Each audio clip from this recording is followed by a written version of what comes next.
ನಮಸ್ಕಾರ, ರಿವ್ಯೂ ಚಾನಲ್ಗೆ ಸ್ವಾಗತ. ನಾನು ಸೌಖ್ಯ ಗಾಂವ್ಕರ್. ಕರ್ನಾಟಕ ರಾಜಕಾರಣದಲ್ಲೇ ಇದು ಅತಿ ದೊಡ್ಡ ಬೆಳವಣಿಗೆ. ಕರ್ನಾಟಕ ರಾಜಕಾರಣದ ದಿಕ್ಕು ದೆಸೆ ಸಂಪೂರ್ಣವಾಗಿ ಬದಲಿಸುವಂಥ ಒಂದು ಬದಲಾವಣೆ ಆಗ್ತಾ ಇದೆ. ಅದು ದೆಹಲಿ ಮೂಲಗಳಿಂದ ಈಗ ಖಚಿತವಾಗ್ತಾ ಇದೆ.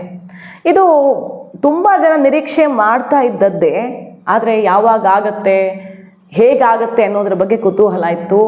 ಕೊನೆಗೂ ಅಂಥದ್ದೊಂದು ಬದಲಾವಣೆ ಆಗ್ತಾ ಇದೆ ಕೇಂದ್ರ ಸರ್ಕಾರದ ಈ ಹೆಜ್ಜೆಯಿಂದ.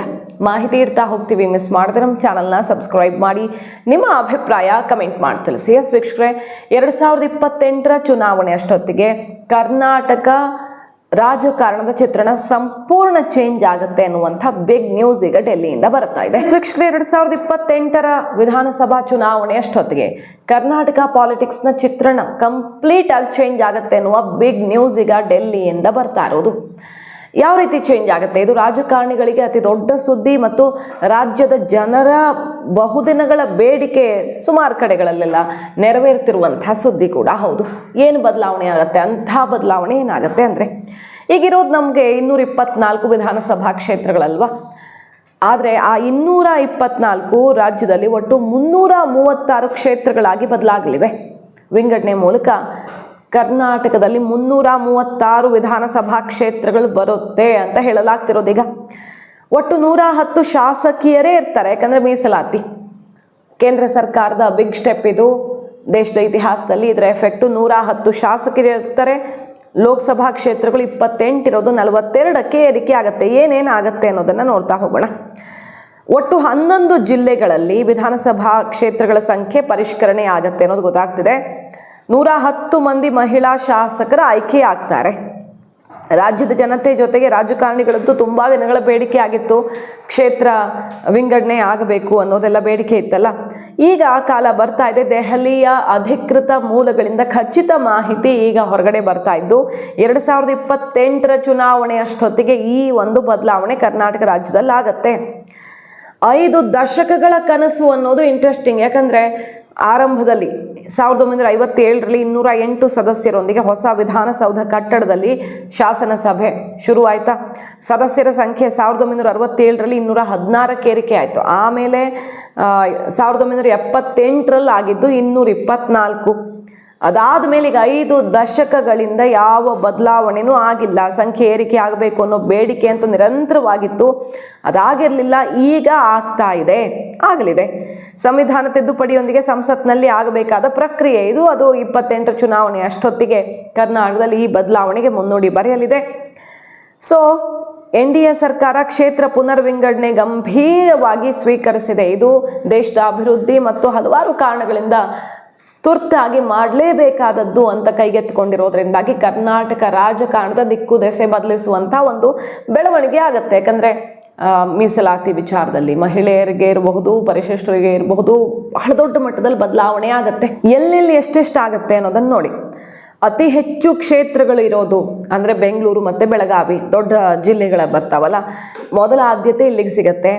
GBA ವ್ಯಾಪ್ತಿಯಲ್ಲಿ ಈಗಿರೋ 28 ವಿಧಾನಸಭಾ ಕ್ಷೇತ್ರಗಳು ಅಂದಾಜು 48ಕ್ಕೆ ಏರಿಕೆ ಆಗುತ್ತೆ. 18 ಶಾಸಕರು ಬೆಳಗಾವಿ ಜಿಲ್ಲೆಯಲ್ಲಿ ಶಾಸಕರ ಸಂಖ್ಯೆ 26ಕ್ಕೆ ಏರಿಕೆ ಆಗುತ್ತೆ ಅಂತ ಹೇಳಲಾಗ್ತಿದೆ. ಉಳಿದಂತೆ 11 ಕ್ಷೇತ್ರಗಳಲ್ಲಿ ತುಮಕೂರಿನ 15 ಕ್ಷೇತ್ರಗಳಾಗುತ್ತೆ. ಸಿದ್ದರಾಮಯ್ಯನವ್ರ ತವರು ಜಿಲ್ಲೆ ಮೈಸೂರು ಜಿಲ್ಲೆ, ಅಲ್ಲಿ 11ರಿಂದ 16ಕ್ಕೆ ಏರಿಕೆ ಆಗುತ್ತೆ ಅಂತ ಹೇಳಲಾಗ್ತಿರೋದು. ಸೊ ಪ್ರಜಾಪ್ರಭುತ್ವದ ಅರ್ಥವನ್ನು ಮತ್ತಷ್ಟು ಅರ್ಥಗರ್ಭಿತಗೊಳಿಸೋದಿಕ್ಕೆ, ಸಮಾಜದ ಎಲ್ಲ ವರ್ಗಕ್ಕೆ ಪ್ರಾತಿನಿಧ್ಯ ಸಿಗುವಂಥ ಆಗೋದಿಕ್ಕೆ ಈ ಪುನರ್ವಿಂಗಡಣೆ, ಮಹಿಳಾ ಮೀಸಲಾತಿ ಎಲ್ಲ ಬಗೆಯಲ್ಲೂ ಕೂಡ ಜಾರಿಗೆ ಬರಬೇಕಾಗಿರೋ ಅನಿವಾರ್ಯತೆ ಇದೆ. ನಿಜವಾಗಿ ಸಬ್ಕಾ ಸಾಥ್ ಸಬ್ಕಾ ವಿಕಾಸ್ ಅನ್ನುವಂಥ ನರೇಂದ್ರ ಮೋದಿಯವರ ಮಂತ್ರ ಚಾಲ್ತಿಗೆ ಬರಬೇಕಂದ್ರೆ ಇದು ಅನಿವಾರ್ಯ. ಈ ಪುನರ್ವಿಂಗಡಣೆ ಕೂಡ ಅನಿವಾರ್ಯ ಅನ್ನೋ ಕೂಗು ಎದ್ದಿದೆ. ಈಗ ಅದು ಆಗ್ತಿದೆ, ಅದಕ್ಕೆ ಕೊನೆಗೂ ಮುಹೂರ್ತ ಬಂದಿದೆ. ಇನ್ನು ಈ ಪುನರ್ವಿಂಗಡಣೆ ನೋಡಿ, ವಿಶೇಷವಾಗಿ ಮೈಸೂರು ಪ್ರಾಂತ, ಮಲೆನಾಡು, ಕರಾವಳಿ ಜಿಲ್ಲೆಗಳಿಗೆ ತುಂಬ ಹೆಲ್ಪ್ ಆಗುತ್ತೆ ಅಂತ ಹೇಳಲಾಗ್ತಿದೆ. ಗುಡ್ಡಗಾಡು ಮತ್ತು ಬಯಲುಸೀಮೆ ಪ್ರದೇಶಗಳಲ್ಲಿನ ವಿಧಾನಸಭಾ ಕ್ಷೇತ್ರಗಳ ಸಂಖ್ಯೆ ಒಟ್ಟು 68 ಇರೋದು 86ಕ್ಕೆ ಏರಿಕೆ ಆಗುತ್ತೆ. ತಲಾ 7 ಕ್ಷೇತ್ರಗಳಿರುವಂಥ ಧಾರವಾಡ, ರಾಯಚೂರು, ವಿಜಯಪುರ, ಬಾಗಲಕೋಟೆ, ದಾವಣಗೆರೆ ಜಿಲ್ಲೆಗಳಲ್ಲಿ ಕನಿಷ್ಠ 3ರಿಂದ 4 ಹೆಚ್ಚುವರಿ ಕ್ಷೇತ್ರಗಳು ಸೇರ್ಪಡೆ ಆಗುತ್ತೆ ಅಂತ ಹೇಳಲಾಗ್ತಿದೆ. ಸೊ ಈಗ ನಾರಿ ಶಕ್ತಿ ವಂದನಾ ಅಧಿನಿಯಮದ ಪ್ರಕಾರ 33% ಮಹಿಳಾ ಪ್ರಾತಿನಿಧ್ಯ ಅವಕಾಶ ಮಾಡಿಕೊಟ್ಟಿರೋದ್ರಿಂದ ಕೇಂದ್ರ ಸರ್ಕಾರದ ಅತ್ಯಂತ ದೊಡ್ಡ ಹೆಜ್ಜೆ ಇದು ನರೇಂದ್ರ ಮೋದಿ ಅವರ ಅವಧಿಯಲ್ಲಿ. ಸೊ ಇದು ಕೂಡ ಇಂಪ್ಲಿಮೆಂಟ್ ಆಗುತ್ತೆ 2028ರ ಚುನಾವಣೆಯಲ್ಲಿ. ಲೋಕಸಭೆ ಸೇರಿದಂತೆ ಮುಂದೆ ಬರುವಂಥ ಎಲ್ಲ ರಾಜ್ಯಗಳ ವಿಧಾನಸಭಾ ಚುನಾವಣೆಗಳಿಗೂ ಇದು ಅನ್ವಯ ಆಗುತ್ತೆ. ಎಲ್ಲ ರಾಜ್ಯಗಳಲ್ಲೂ ಕೂಡ ಬಹಳಷ್ಟು ಬದಲಾವಣೆಗಳನ್ನು ನಾವು ಕಾಣಬಹುದು. ಇನ್ನು ಪರಿಶಿಷ್ಟ ಜಾತಿ ಪರಿಶಿಷ್ಟ ಪಂಗಡಗಳಿಗೆ ಮೀಸಲಿರುವಂತಹ ಕ್ಷೇತ್ರಗಳು ಅಂತ ನೋಡೋದಾದ್ರೆ ಈಗಿರೋ 45ರಿಂದ 74ಕ್ಕೆ ಇದು ಬಹಳ ದೊಡ್ಡ ಸಂಖ್ಯೆ. ಯಾಕೆ ಸಮಾಜದಲ್ಲಿ ಎಲ್ಲರ ಒಳಿತಿಗಾಗಿ ಈ ಹೆಜ್ಜೆಯನ್ನು ಕೇಂದ್ರ ಸರ್ಕಾರ ಇಡ್ತಾ ಇದೆ ಅಂದರೆ ಇಲ್ಲೇ ಸಿಕ್ಬಿಡುತ್ತೆ ಉತ್ತರ. 74ಕ್ಕೆ ಏರಿಕೆ ಆಗುತ್ತೆ ಪರಿಶಿಷ್ಟ ಜಾತಿ ಪಂಗಡಗಳಿಗೆ ಮೀಸಲಿರುವಂತಹ ಕ್ಷೇತ್ರ ಅನ್ನೋದು ಗಮನಾರ್ಹ. ಪಂಚರಾಜ್ಯ ಚುನಾವಣೆ ಫಲಿತಾಂಶದ ಬಳಿಕ ಕೇಂದ್ರ ಸರ್ಕಾರ ಮೇ ತಿಂಗಳಲ್ಲಿಯೇ ಸಂಸತ್ ವಿಶೇಷ ಅಧಿವೇಶನ ಕರೆಯೋ ಚಾನ್ಸ್ ಕೂಡ ಇದೆ. ವಿಶೇಷ ಅಧಿವೇಶನದ ಮೂಲಕ ದೇಶದಲ್ಲಿ ಒಂದು ದೊಡ್ಡ ಬದಲಾವಣೆಗೆ ನರೇಂದ್ರ ಮೋದಿ ಅವರ ಅವಧಿಯಲ್ಲಿ ಐತಿಹಾಸಿಕ ಹೆಜ್ಜೆ ಇಡುವಂಥ ಒಂದು ಅಧಿವೇಶನವನ್ನು ಕರೆಯೋದು ಫಿಕ್ಸ್ ಅಂತ ಹೇಳಲಾಗ್ತಿದೆ. ಕ್ಷೇತ್ರ ಪುನರ್ ವಿಂಗಡಣೆ ಮಸೂದೆ ಉಭಯ ಸದನಗಳಲ್ಲಿ ಪಾಸ್ ಮಾಡಿಕೊಳ್ಳೋದು, ನಂತರ ಚುನಾವಣಾ ಆಯೋಗ ಪರಿಷ್ಕೃತ ವಿಧಾನಸಭೆ ಮತ್ತು ಲೋಕಸಭೆ ಕ್ಷೇತ್ರಗಳ ಗಡಿಗಳನ್ನು ಗುರುತಿಸಿ ಸಂಖ್ಯೆ ಹೆಚ್ಚುವರಿಯಾಗಿ ನಿಗದಿ ಮಾಡೋದು. ಕರ್ನಾಟಕ ಸೇರಿದಂತೆ ಎಲ್ಲ ರಾಜ್ಯಗಳಿಗೂ ಕೂಡ ಈ ಬದಲಾವಣೆ ಕಟ್ಟಿಟ್ಟ ಬುತ್ತಿ. ಈ ಎಲೆಕ್ಷನ್ ಮುಗಿತಾ ಇದ್ದ ಹಾಗೆ, ಪಂಚರಾಜ್ಯ ಚುನಾವಣೆ ಮುಗಿತಾ ಇದ್ದ ಹಾಗೆ ಪ್ರಾಸೆಸ್ ಶುರು ಆಗತ್ತೆ. ಕರ್ನಾಟಕಕ್ಕೆ ಬರೋಣ. ಕರ್ನಾಟಕದಲ್ಲಿ ಎಲ್ಲೆಲ್ಲಿ ವಿಭಜನೆ ಆಗುತ್ತೆ, ಯಾವ್ಯಾವ ಕ್ಷೇತ್ರ ಅಂತ ನೋಡೋದಾದ್ರೆ ಬೆಂಗಳೂರಲ್ಲಿ ರಾಜರಾಜೇಶ್ವರಿ ನಗರ ದೊಡ್ಡದಲ್ವಾ, ಆ ರೀತಿಯ ಹಲವಾರು ಕ್ಷೇತ್ರಗಳೆಲ್ಲ ವಿಭಜನೆ ಆಗುತ್ತೆ. ರಾಜರಾಜೇಶ್ವರಿ ನಗರ, ಯಶವಂತಪುರ, ಬೆಂಗಳೂರು ದಕ್ಷಿಣ, ಮಹದೇವಪುರ, ಯಲಹಂಕ, ಬ್ಯಾಟರಾಯನಪುರ, ಇನ್ನು ಬೊಮ್ಮನಹಳ್ಳಿ, ಬೆಳಗಾವಿ ಉತ್ತರ, ದಕ್ಷಿಣದ ಮತ್ತು ಪೂರ್ವ, ಪಶ್ಚಿಮ, ಕಿತ್ತೂರು, ಚಿಕ್ಕೋಡಿ, ರಾಯಭಾಗ, ಅರಭಾವಿ ಕ್ಷೇತ್ರಗಳ ಕೂಡ ವಿಭಜನೆ ಆಗುತ್ತೆ. ಮೈಸೂರಲ್ಲಿ ಚಾಮುಂಡೇಶ್ವರಿ, ಕೃಷ್ಣರಾಜ, ನರಸಿಂಹರಾಜ, ಹುಣಸೂರು, HD ಕೋಟೆ ಎಲ್ಲ ವಿಭಜನೆ ಆಗ್ತವೆ. ತುಮಕೂರು ಜಿಲ್ಲೆ ನೋಡಿದ್ರೆ ನಾವು ನಗರ, ಗ್ರಾಮಾಂತರ, ಶಿರಾ, ಚಿಕ್ಕನಾಯಕನಹಳ್ಳಿ ಕ್ಷೇತ್ರಗಳು. ಹಾಸನದ ಅರಸೀಕೆರೆ, ಅರಕಲಗೂಡು, ಸಕಲೇಶ್ಪುರ, ಮಂಡ್ಯದ ನಾಗಮಂಗಲ, ಶ್ರೀರಂಗಪಟ್ಟಣ, ಮತ್ತು ಕನಕಪುರ, ಮಾಗಡಿ, ಕೋಲಾರದ ಮಾಲೂರು, ಚಿಕ್ಕಮಗಳೂರಿನ ತರೀಕೆರೆ, ಕಡೂರು ಎಲ್ಲ ಸೇರಿ 17 ಜಿಲ್ಲೆಗಳಲ್ಲಿ ಒಟ್ಟು 110, ಅದಕ್ಕೂ ಹೆಚ್ಚು ಆಗ್ಬೋದು, ಹೆಚ್ಚು ಕಡಿಮೆ 110 ವಿಭಜನೆಯಾಗತ್ತೆ. ಅಂದರೆ ಹಳೆ ಸ್ವರೂಪವನ್ನು ಬದಲಿಸ್ಕೊಂಡು ಹೊಸ ಸ್ವರೂಪದಲ್ಲಿ ಚಾಲ್ತಿಗೆ ಬರುತ್ತೆ. ಬರೋಬ್ಬರಿ 5 ದಶಕಗಳ ಬಳಿಕ ಇದು ಬದಲಾವಣೆ ಆಗ್ತಿದೆ.